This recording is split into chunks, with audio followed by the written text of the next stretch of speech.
দুঃখ, কষ্ট, হতাশা এই নাম আমার খুবই পছন্দের। আল্লাহকে স্মরণ করে যখন আকাশের দিকে তাকিয়ে একটা দীর্ঘশ্বাস ছাড়ি, মনে হয় আমার আল্লাহ আমাকে দেখছেন। তিনি নিশ্চয়ই আমার প্রতি দয়া করবেন। একাকিত্বের মুহূর্তে যখন অনুভব করি আমার আল্লাহ আমার জন্য যথেষ্ট, তখন আর দুনিয়ার কাছে কোনো কিছু চাওয়ার থাকে না, পাওয়ারও থাকে না। জীবনটা খুবই ছোট, আল্লাহ জেনে শুনেই দিয়েছে।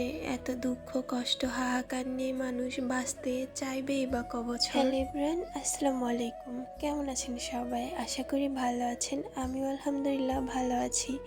প্রতিবারের মতন কে কোন জায়গা থেকে আমার ভিডিওটি দেখছেন একটু কমেন্ট করে জানাবেন। ছোটবেলা থেকেই একাকিত্ব আমাকে এমনভাবে গ্রাস করে রেখেছে, এখন আর চাইলেও আমি মানুষের সাথে মিশতে পারি না।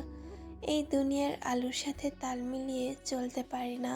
অন্ধকার আমার ভীষণ রকমের পছন্দ। সারাটা দিন আমি ঘরের দরজা, জানালা, পর্দা সব কিছু দিয়ে ঘরের ভিতরে অন্ধকার করে রাখি। ওই বাইরের আলো আমার একদমই সহ্য হয় না। দিন দিন মানসিক রোগী হয়ে যাচ্ছি। কে জানি কবে পাগল হয়ে যায় বা কবে এই দুনিয়া থেকেও চলে যায়।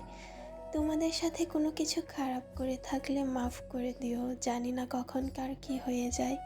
এই দুনিয়াতে তো মানুষের এক সেকেন্ডেরও ভরসা নাই। এত যুদ্ধ, এত প্রশ্ন, এত কষ্ট আমি আর নিতে পারছি না।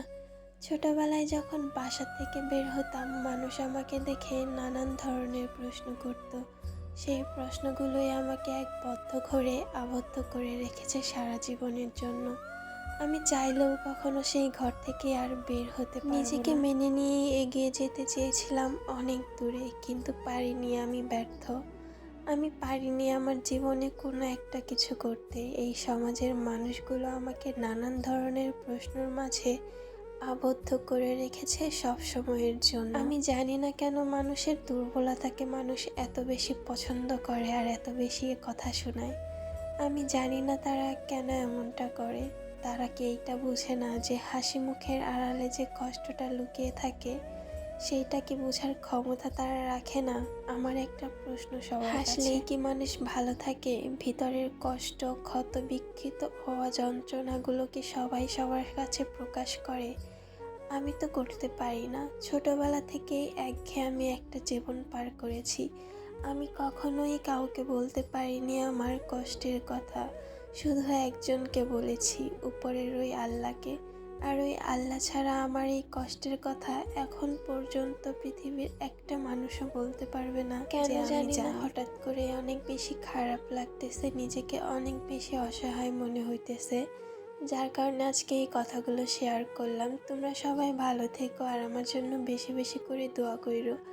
আজকের ভিডিওটি এই পর্যন্তই। তোমরা সবাই আমার ভিডিওতে একটু লাইক, কমেন্ট, শেয়ার করে দিও, কারণ তোমাদের সাপোর্ট আর তোমাদের ভালোবাসার অনেক বেশি দরকার আমার। আমি নিজের পায়ে দাঁড়াতে চাই, যার জন্য তোমাদের সাপোর্টের অনেক বেশি দরকার আমার। তো আজকের মতন আল্লাহ হাফেজ।